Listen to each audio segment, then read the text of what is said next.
turning point in the game was when you guys were down 24-12, and Coach Stackhouse was clearly giving it to you guys in the huddle. What did he not like, and what can you give us a PG version of what he was saying? In simple terms, he said, "Pick it up."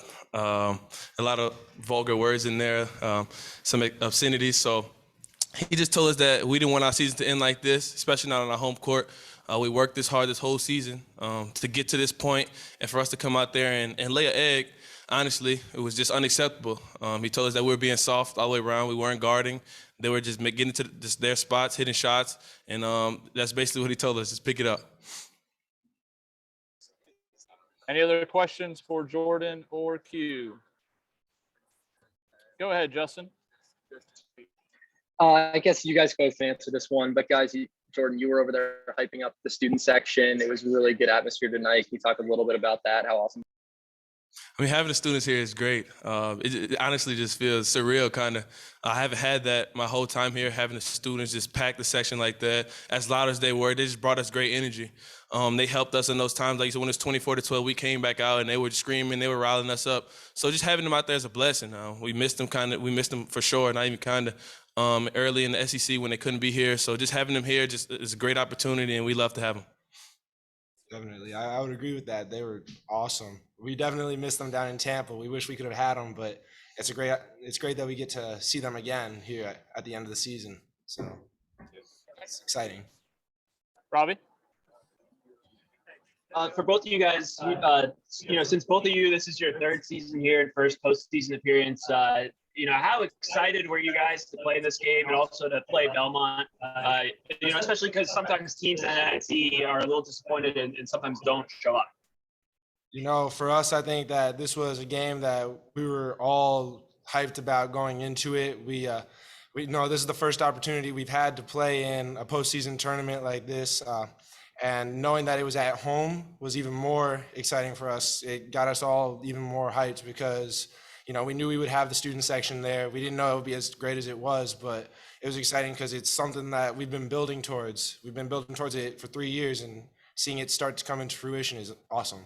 Yeah, and Echo Q, I completely agree. It's kind of funny that we play Belmont too. We play them so much in the summer, just scrimmaging, and just have that come full circle, playing them in one of the most meaningful games in our career. So it's just great. We were very excited. I mean, we knew this is what we wanted to have. Obviously, we wanted to make the NCAA tournament, but having the opportunity to play in the postseason was something we look forward to.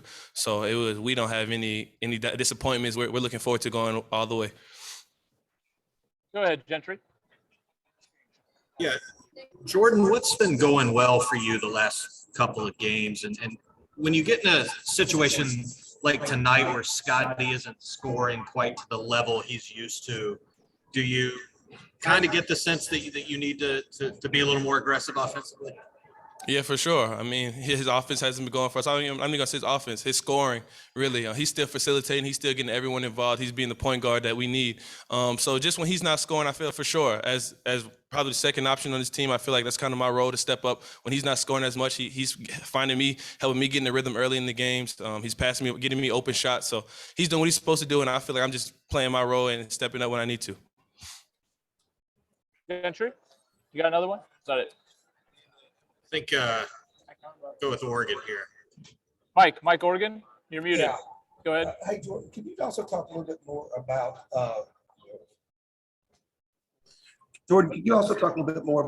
knowing Belmont, playing with them in the summer, and did that have anything to do with the early struggles that you guys had with them? Yes, I mean, it was a long time ago that we played them, but their system is pretty much the same. We knew they were going to do a lot of cutting. They move well without the ball. We know they like to score inside the three-point line, but they could also stretch the floor. And they like to play through Muzinski. He's a great player for them. We knew coming into the game that this was going to be a big matchup for Q and Liam. We emphasized that throughout the past 2 days that this was going to be a game. They were going to win this game for us, and they did that tonight. Steve Cavendish, did you have a question for us? Yeah, I did. Similar to what Mike was saying.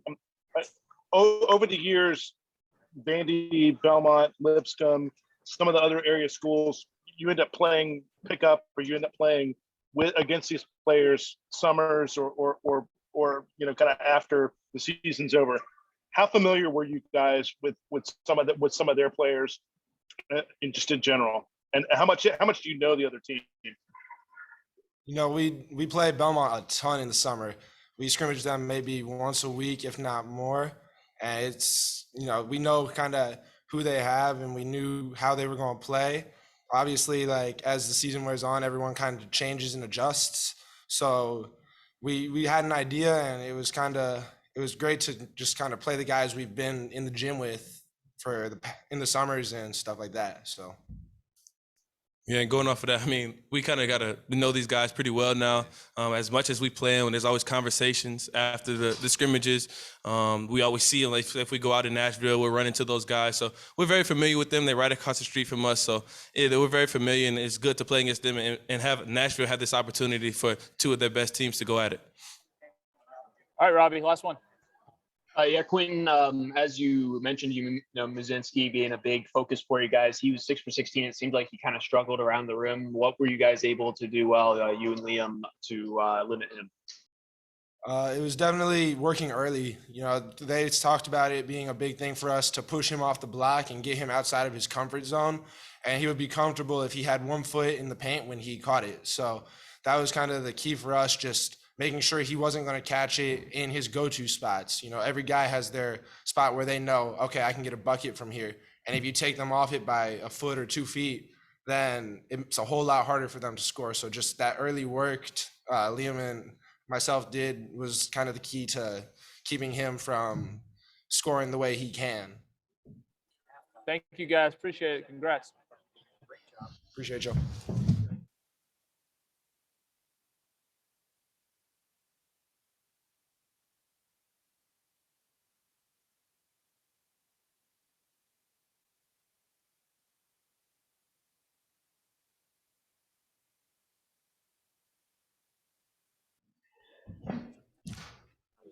All right, everyone. We have head coach Jerry Stackhouse with us now.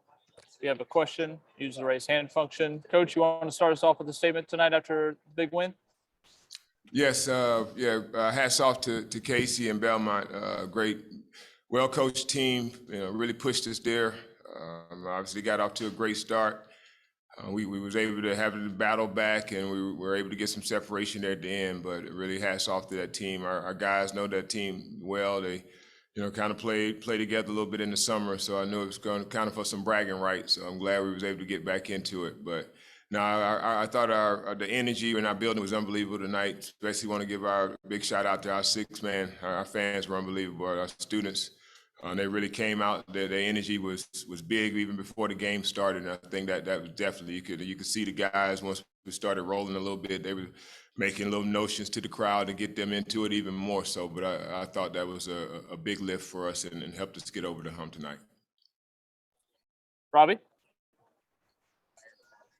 Yeah, Stack, it felt like a big turning point in the game was at that timeout where you kind of got into the guys. You guys were down 24-12 and then played very well, the rest of the half.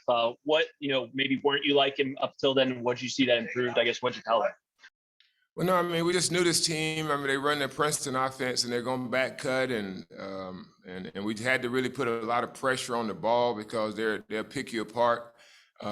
But if you give them an opportunity, just stand out there and make plays, and those guys are, some of the best cutters, in the country. Honestly, I mean, they have elite cutters, and they get those back doors, and we talked about them. So it was a little frustrating when we were giving up a few of those early in the game. But I knew we were going to give up some. I mean, they're just too good at what they do for us not to give up a few of them. But I thought, for the most part, we did a pretty good job with keeping those guys in front of us and making them make shots over the top. I thought our bigs were unbelievable tonight.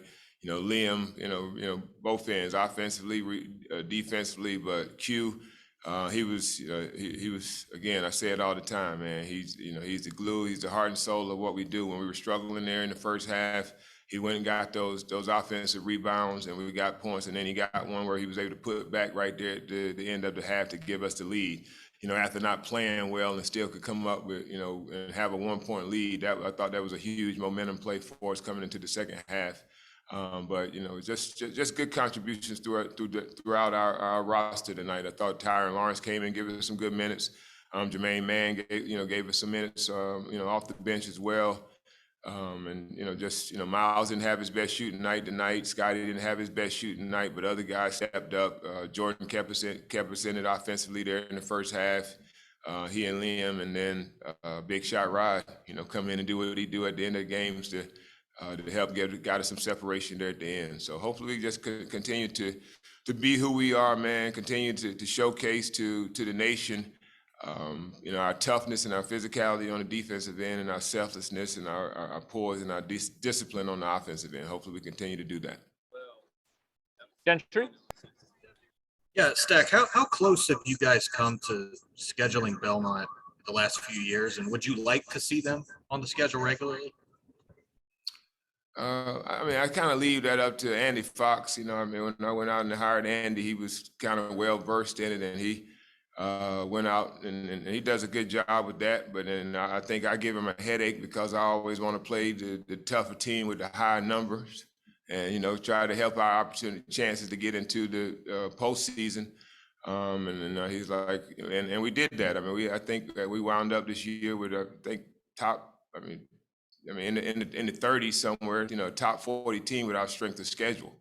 I think, a lot of people just try to go in and pad those stats as far as wins and losses. We wanted to get quality wins, and we were able to do that. We had a number of quad 1 wins, quad 2 wins. It was a learning curve for me, but I definitely, wouldn't oppose to playing it. I know our guys play with those guys in the summer. We got some, connection there. Try to put them together, and they play. They go over to Belmont, play. They come over here and play. So they're really familiar with each other. So it could be an opportunity to have something to build something like that going in the future. Absolutely. Go ahead, Chris Harris. Coach, I wanted to ask you about Jordan. I know he averaged a double-double this year, but it seems like down the stretch is when he really kind of took his game up a notch. Was there a point in the season when you recognized that, and what point was that? Well, yeah, I think Jordan, it was no secret. He had some struggles, during the year. I just felt like he was handling the ball. He was just maybe going a little bit too fast. He was a little indecisive on his shots, which shots to take. Just had it. But he would come in and work. He would come in before, practice when he was struggling like that. I would see him come in before practice and work. I see him stay late and work. And then he did that. And then he had another game just like that. And I went up to him and I told him, you just got to keep doing it. You got to keep doing it. It might not be the next game, might not even be the next game, but keep doing your work, keep trusting your work, come in and getting your work in, and before practice, after practice. And he did that. He was diligent about that. And I was like, if you keep doing that at some point in the season, it's going to kick on for you. And lo and behold, it kicked on at the right time. He played unbelievable in the SEC tournament, and that carried right over into this first game of the NIT. Steve Cavendish, go ahead. Coach, I want to push back just a little bit. You guys had Alabama State and Mississippi Valley State early in the season. They're 300 plus on the rankings. From a neutral's point of view, it seems like this is a game that should be played every year. These are the two best programs in the city over the last 20 years, and it was a really fun game to watch tonight. What do you think? What do you think's got to happen in order for that to get on the schedule? Like I said before, I think they got to talk to Andy Fox, right? He'd come to me and he'd tell me, what makes some sense, and I ultimately I'll make the final decision on it. But again, what you like and what we like, it might be two totally different things. What I'm saying? But we'll see how that play out. Yeah, like I said, I don't. It's all about relationships in this game. To those guys, if somebody was on Alabama State, Mo Williams played in the NBA for a large number of years. I competed against him. He got a job. We gave him a game. It's the HBCU with all of the social issues going on. We wanted to make sure that we did something from having HBCUs on the schedule. So those are the things when we go into scheduling that we think about, not just what you might think. So, but we'll consider it. Robbie?